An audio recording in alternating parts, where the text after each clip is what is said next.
What's going on, everybody? It's your boy C-Zar, and we are talking about Zebec, ZBCN in this video today. Hit that like button, subscribe if you want to see more content like this, and let's get into it, my friends. It is the 29th day of September, and here we are with about 1 day and 8 hours left in the month. It's actually 1 day and 7 hours left. We are literally 7 hours left in this day right now.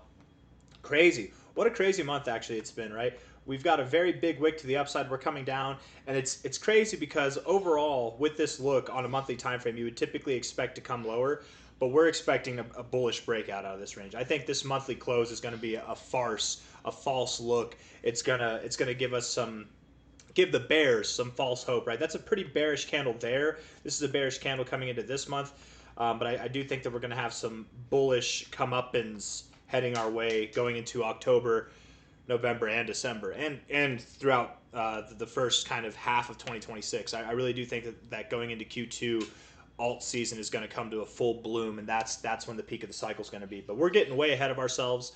Let's zoom it in, talk about the short-term stuff. We'll come out and zoom back to this, zoom out to this longer-term time frame stuff. Okay, looking at the 1 hour time frame here. Hold on, real quick, you guys. Hold on.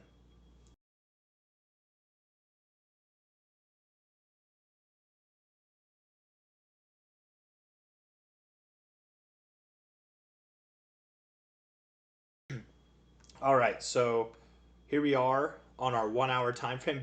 Man, it looks just like the monthly time frame, kind of, doesn't it? Just like this. If we're looking at this here with the RSI, we are overbought. We've gotten overbought. We do look pretty damn good on the 1 hour RSI. The stochastics look good. The MACD also looks pretty good. All good things on all three indicators, honestly. So that's nice right there. Could we have found the low? Could we move higher? I think it's possible. I mean, with this, I don't know. I would think that we go lower, but with this 1 hour time frame looking the way that it is, I would think that we have a little bit higher to go. Zebec can be, what's the word I want to look for? I want to use confusing, misleading. It can be misleading at times, especially with these movements up as we're in an overall downtrend. It's very possible that here we do find some turbulence, but at this rate, I would expect that we move up a little bit more. Not financial advice, not a financial advisor, but that's a nice kind of W shape there. If we get above here, you might see a nice move up. Don't get excited though, right? Zebec is prone to these movements up and then it gives it back. So don't get too excited. I still do overall believe that Zebec has a little bit lower to go. I think that the whole crypto market's about to take one last final plunge. I could be wrong though.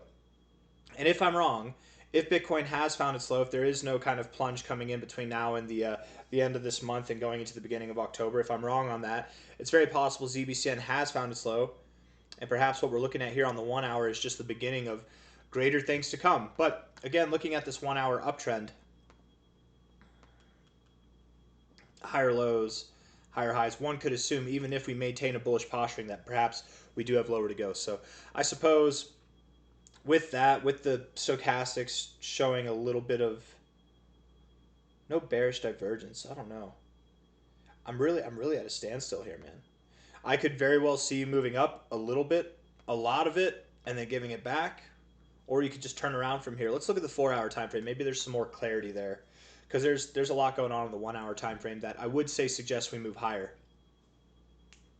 Let me make sure you guys can hear me. I just messed with the cord to my mic, so I didn't know if I unplugged it or anything there. Sometimes, you loosen it a little bit and you guys start hearing all the feedback and stuff. This mic has gotten beat. It's a nice mic, but it's gotten beaten up because my daughter is ruthless. She's a 3.5-year-old and she's ruthless with my things, man. I'm sure any parent out there knows what I'm talking about. Low to high. What we're doing here, just with the amount of support we found, right? I don't believe in quadruple bottoms, right? I believe in triple bottoms. I don't believe in quadruple bottoms. I would think that we have lower to go, personally. And with that in mind, 0034, 00308, these areas, they line up very well with our expectations overall. And I'll leave that box there. I'll delete this stuff. We'll leave that box there and show why that's a prominent area to consider as support for our next low. If we do go lower, we'll leave that there and use other fibs to kind of measure that out, okay? But looking at this on a 4 hour time frame, stochastics look bullish. The RSI looks bullish. The one thing that I have to say here about the RSI is that we are at an area where we found resistance before. We could go higher and then find resistance, so this isn't really helping me, right? We're either we're either at a point where we're going to reject, or we're at a point where we go a little bit higher. It just depends, right? Because what we have here is similar to what we had back here. We have this W setup. You got above this here, and you should have launched, but you didn't. So ultimately, you drop back down, right? Same kind of concept here. Maybe you do the same exact thing. You have a W shape here. Maybe you come up, but it's a weak reaction. So inevitably you come back down. Or maybe you even get this kind of false hope reaction, and then inevitably you come back down. Curious to see what happens here. As far as the 4 hours concerned, I would think you want to keep moving higher. Let's see how the end of this day goes, because when I say keep moving higher, it doesn't have to be by much. You have 3 hours left in this 4 hour candle, so you could definitely come down by the end of this. If you did, you'd be rejecting the overbought zone, and that wouldn't be good. If you did, you'd be rejecting an area that you have rejected before you went lower in the RSI. That wouldn't be good. And your MACD overall is bearish, to be completely fair. You're building bullish momentum, but you're not going anywhere. But when you build bearish momentum, you do see lower lows. And all in all, again, I just revert back to this idea of a quadruple bottom. There's no such thing. No such thing at all. Daily time frame here, I'll delete the squiggles, and we'll look at why this box is relevant, right? We take a high to a low. Right there at the base of the box is our 236 area, right there at about $0.003. We take a low to a high, and not the fake out high, but this box well encapsulates our golden ratio zone, the 618 to the 69, so it's perfect.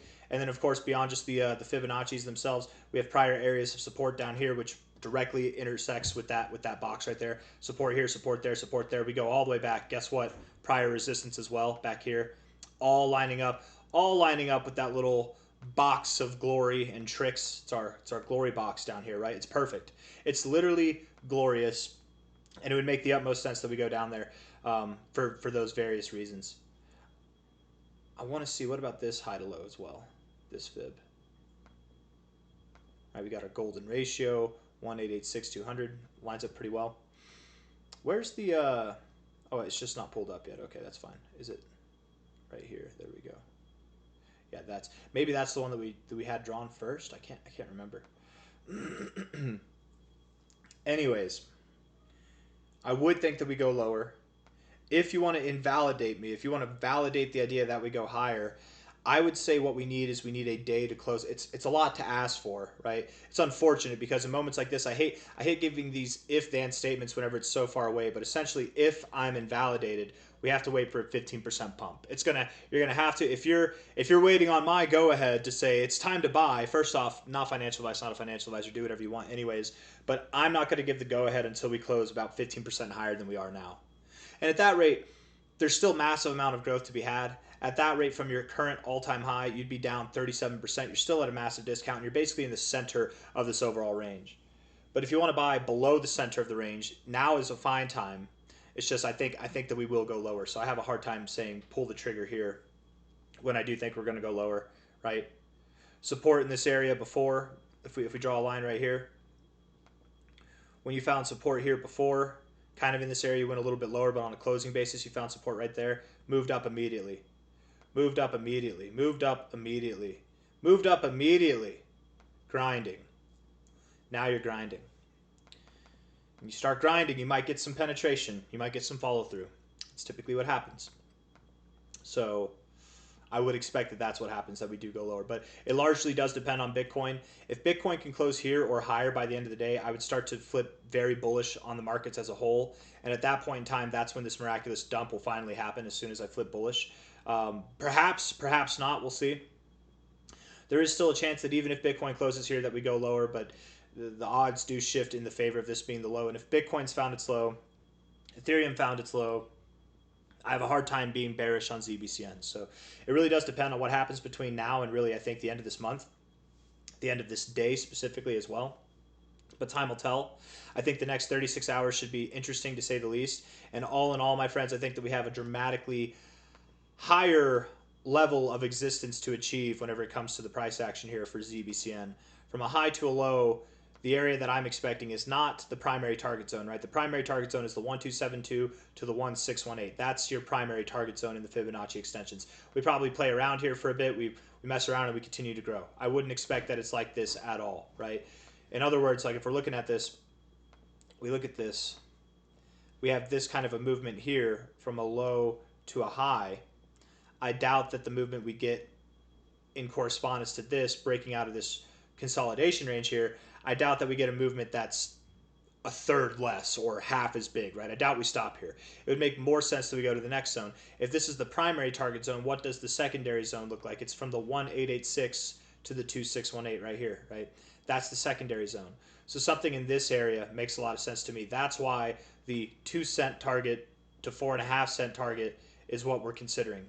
If we stop at 1.4, or if we stop at like 1.5 cents or 1 cent, okay, that's very limited growth, and that doesn't line up with what I'm expecting at all. But from the current price, that's still it's below average there. It's about average there at the golden ratio. I just have I have a hard time seeing so much accumulation, such a robust expansion in the price here, resulting in this consolidation giving you just a little pathetic move, right? Like I have a hard time seeing that, especially anything less than the golden ratio. So from that, again, we derive the secondary target zone, the 1886 to the 2618. To me, it makes sense that we'll see 2 cents to 4.5 cents. If not by the end of October, maybe early November or sometime in November. But I do expect October to be a very bullish month. We should be breaking out. We should be at least at new all-time highs in the primary zone by the end of October, if not dramatically higher than that, double that or more. I'm personally expecting that in this secondary zone here, I'm personally expecting that we will stop somewhere between about 3 cents and 4.5 cents. I think we'll hit that upper levels of the secondary zone, not the lower levels. It is possible we could go higher, and I think we will in time. I think by the end of this year, we will see prices that are at 6 cents, 10 cents, maybe even beyond that by the end of 2025. Yes, beyond that could happen by the end of 2025. Alt season is not kicked off yet, you guys. We don't even know what we're dealing with here. I'm anticipating that this alt season is going to be far more dramatic than the last one was to the upside. And the last one was decent. This, we could really see, I mean, you could be at 20 cents by the end of the year. You don't know. I don't know. We don't know. As crazy as that sounds, you could really be like, you could do some serious damage between now and the end of the year, guys. In full swing, full strength of the bull market. Oh, cryptos, solid cryptos like this one, they do some heavy hitting, show stopping behavior, right? This 5x, like Aster did a 5x overnight. That's great. That's crazy stuff, right? Last cycle, Dogecoin at a $1 billion valuation did an 11x overnight, right? In like a 24-hour period, it did like an 11 or like a 14x. It did something crazy at a $1 billion valuation. Like, that's crazy. That was peak alt cycle mania, right? That's all I'm saying. So when I tell you that we're at less than half a cent now, and we could be all the way up at 20 cents by the end of the year, it's a little bit moonish. It's a little bit moon boyish, but it's possible. I would think more so we're probably around 10 cents, to be fair. But anything can happen. Crazy things can happen. And I would definitely not want to underestimate it to the upside, because it's very, very possible that we do see some crazy stuff happen. I'm going to delete the, I don't know what to call this. It reminds me of like a play from like what you see Joe Madden or John Madden? John Madden. Whenever he makes these little like markings on a play in football. Anyways, I got nothing else for you guys. Hit the like button, subscribe. Thank you all for being here. I'll see you on the next one, okay? Take care of yourselves. Bye-bye.